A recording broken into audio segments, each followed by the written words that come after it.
Good morning বন্ধুরা, welcome my channel Nilendu প্রিয়াঙ্কার ব্লগে। আজকে সকাল দেখো, এখন ঘড়িতে 10:40 মতো বাজে। ঠিক এই সময় থেকে আমি আমার ব্লগটা শুরু করলাম। আশা করি সবাই খুব ভালো আছো, সুস্থ আছো। আমরাও খুব ভালো আছি। যে যেখান থেকে ব্লগটা দেখছো সবাই আমার সাথে আছো, এই বলে আজকে আমার ব্লগটা শুরু করছি। ব্লগটা অবশ্যই প্রথম থেকে শেষ পর্যন্ত তোমরা দেখবে। আজকে ব্লগে কি কি থাকছে না টেনে শেষ পর্যন্ত দেখার চেষ্টা করো। আর যদি ভালো লাগে তাহলে অবশ্যই একটা লাইক করো, সাবস্ক্রাইব করো, আর পাশে থাকা বেল বাটনটিতে ক্লিক করে দিও। এতে পরবর্তী ভিডিওগুলো তোমাদের কাছে সবার আগে পৌঁছে যাবে। আজকে শুক্রবার, এখন থেকে ব্লগটা শুরু করলাম। এর কারণ হলো সকাল থেকে অনেকটাই ব্যস্ততার মধ্যে দিয়ে চলেছে। কালকে আমাদের বাড়িতে নারায়ণ পুজো আর বাড়ির পুজো আছে। জানোই আমাদের বাড়িতে প্রত্যেক মাসেই একটা করে পুজো হয়।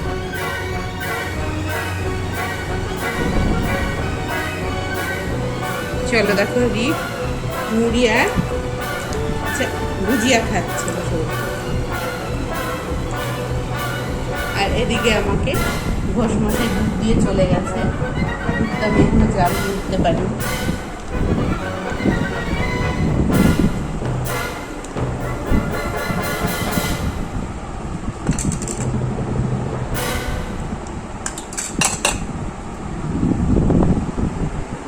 চলো এখন যাওয়া যাক নিচে, আর সারাদিন কি কি হচ্ছে ব্লকে পুরোটাই তোমরা দেখবে কিন্তু।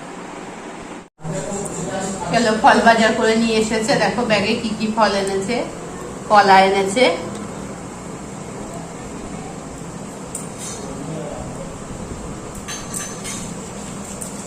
দেখো আরো কলা। যেহেতু পুজোতে আমাদের অনেক লোকজনকে বলা হয় সিন্নি মাখতে লাগবে অনেকটা, ওই জন্য একসাথে অনেকগুলো কলা নিয়ে এসেছে।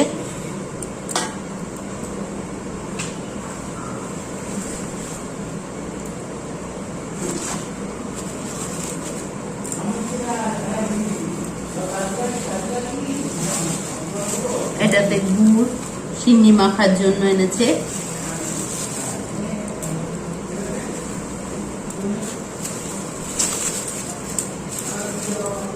নাশপাতি,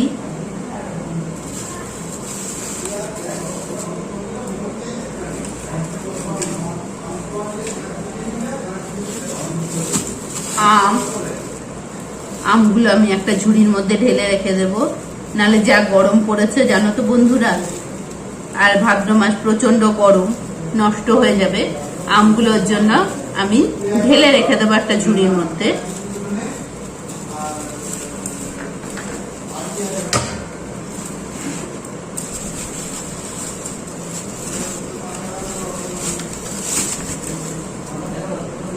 দেখো আমগুলো ঢেলে রাখলাম।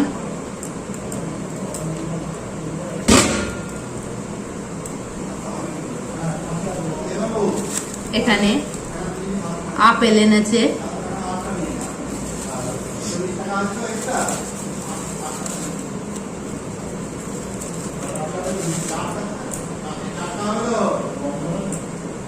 মৌসুম্বি লেবু এনেছে,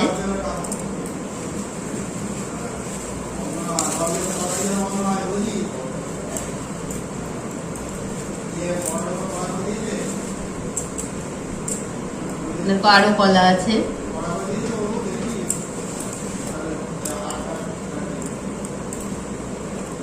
দেখো শশা আরো।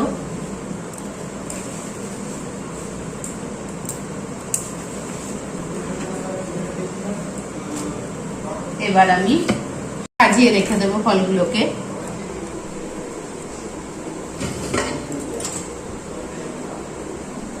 পুজোর ফলগুলোকে সব গুছিয়ে রাখছি। এখানে আমি কলাগুলোকে সব সাজিয়ে দিচ্ছি, সব রেখে দিয়েছি। এখানে সিন্নি মাখার জন্য নারকোল নিয়ে এসেছে, 4খানা নারকোল। সমস্ত ফলগুলোকে আমি এখন গুছিয়ে তুলে দিচ্ছি জায়গাতে।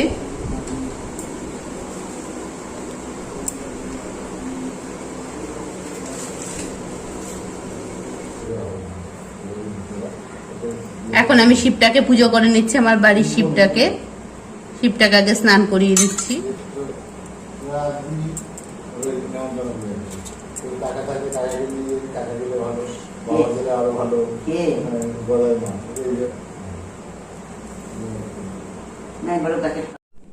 আজকে আমরা সকালে দোকান থেকে আনা ছেঁড়া পরোটা আর তরকারি খাচ্ছি। চলো বন্ধুরা, এখন আমি রান্নাঘরে চলে এসেছি, রান্নাটা বসিয়ে দেব। ওখানে একটু নিরামিষ বিরিয়ানি করব বলে গামলায় জল বসিয়ে দিয়েছি গরম, আর এখানে আমি চাটনিটা এখন বসিয়ে নেব। তেলটা গরম হয়ে গেছে, একটু পাঁচফোড়ন দিয়ে দিচ্ছি। আর আমি আজকে একটু আমের চাটনি করবো বলে আমগুলোকে টুকরো টুকরো করে কেটে নিয়েছি।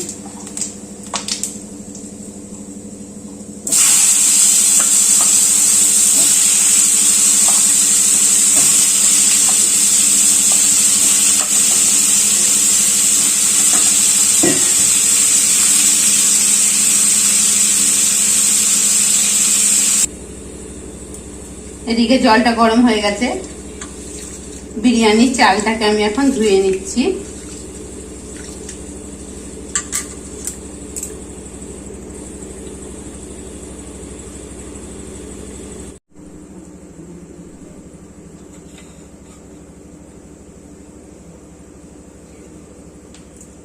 এখন বিরিয়ানির জলটা ফুটে গেছে, চালটা দিয়ে দিচ্ছি।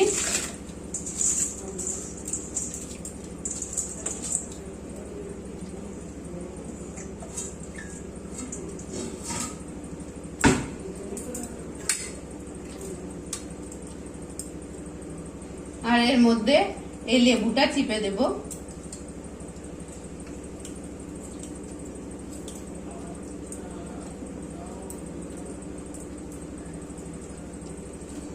নুনটাও একসাথে দিয়ে নিচ্ছি, আর একটু সাদা তেল দিয়ে দিচ্ছি। আমি বিরিয়ানি রান্না করার সময়, ভাতটা বসানোর সময় একটু তেল দিয়ে দিই, এতে ভাতটা গায়ে লেগে যায় না।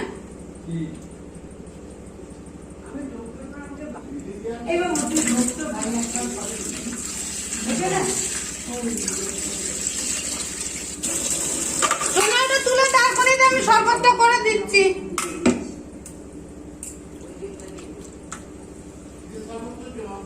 লেবু দই থাকলে এখন দইয়ের শরবত করলে ভাত খেতে হবে না। না ভরা নেই, সব বোতল যে কোথাও আমার চোখের সামনে আমি একটাও দেখছি না। আমার গাড়িতে বোতলটা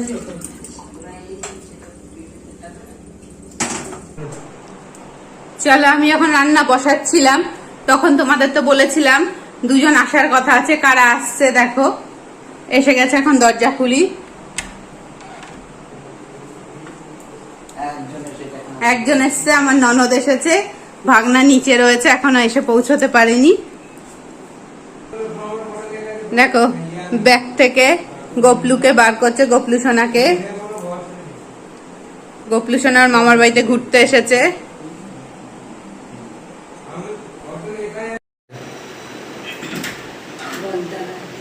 এখন দাদা আসছে, পিছনে আগেই চলে এসছে।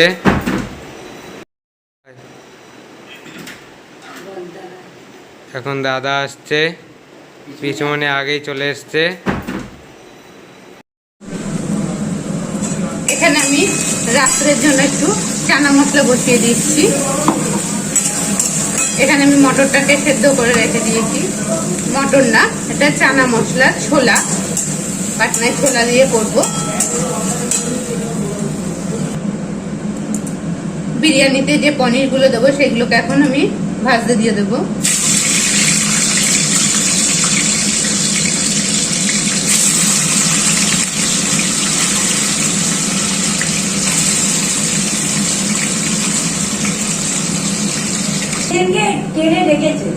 পনিরের ভাজা হয়ে গেছে, এবার আলুটা ভাজতে দিয়ে দেবো বিরিয়ানি।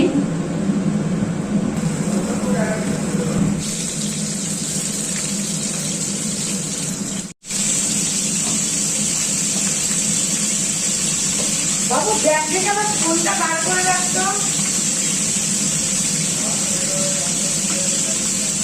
এই, কেউ ফোন করতে পারে। এখানে বিরিয়ানি রান্না করা হয়ে গেছে আর কপির রোস্ট, আমের চাটনি সব হয়ে গেছে। আমার রান্না কমপ্লিট হয়ে গেছে। এখন দিদিভাই সবাইকে খেতে দিয়ে দিচ্ছে।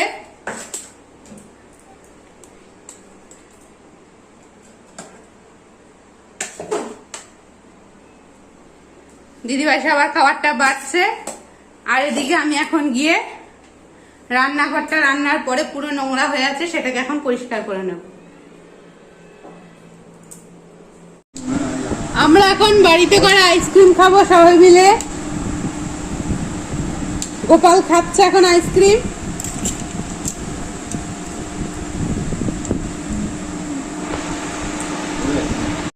এটা পুজো। দেখো বন্ধুরা, এখন দিদিভাই চা করছে, আদা দিয়ে আমাদের জন্য দুধ চা।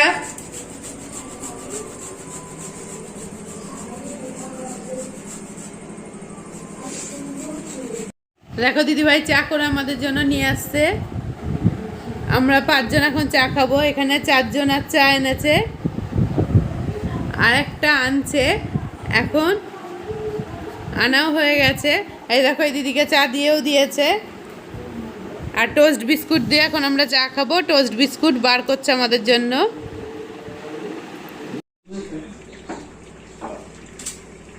আমরা এখন রাতে রান্না করতে চলে এসেছি রান্নাঘরে। দুপুরবেলা যে চানাটা করেছিলাম ওটা গরম করে নিলাম। আর এদিকে দিদিভাই পরোটা বেলে দিচ্ছে। এখন পরোটাগুলো আমরা সেঁকে নেব। তাহলে পয়সা ছিল না জানি না। এখানে পরোটাগুলো সেঁকা হয়ে গেছে আর এদিকে চানা মশলাগুলো আমি বেলে নিয়েছি আর এদিকে ছানার টোস্ট নিয়েছি। এবার রাত্রে আমি 4 জনের খাবারটা এখন বেড়ে নেব। তারপরে ওইদিকে দিদিভাই এখনো পরোটাগুলো বেলছে, বেলে ভাজছে।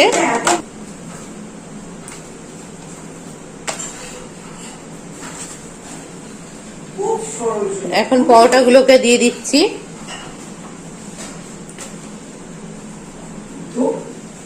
দই ফুচকা করেছি, খুব ভালো।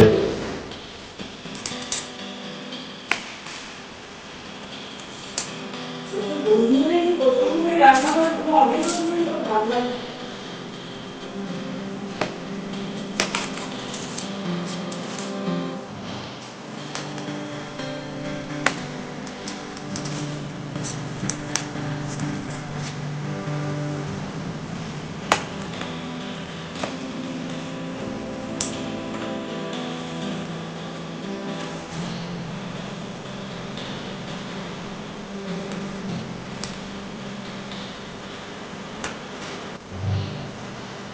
আমার বউ হসপিটালে ভর্তি ছিলেন।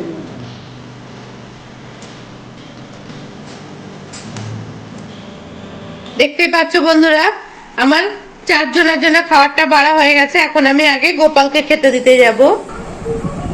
এখানে তো গোপালকে খেতে দিয়ে দিয়েছি, তোমরা দেখতেই পাচ্ছ বন্ধুরা। বন্ধুরা তোমাদের তো এর আগে বলেছি, এর আগে ভিডিওতে তোমরা দেখেছো যে গোপাল আমাদের সব কিছুই খায়, শুধু মাছের জিনিস বা আঁশ জিনিস ছাড়া আমাদের সংসারে যেসব রান্না বান্না হয় সব জিনিসই ওকে দিয়ে আমরা খাই। ঘরে যা রান্না হয় সেগুলো সবই খায়। এটাও আমার ননদের, এখানে যখন আমার ননদ আসে তখন ওকে এখানে নিয়ে আসে। চলো, এদিকে আমাদের পরোটাগুলো ভাজা হয়ে গেছে, এখন আমরা খেয়ে নেব। আজকের মতো ব্লগটা আমি এখানেই শেষ করছি। তোমরা আমার সাথে থেকো।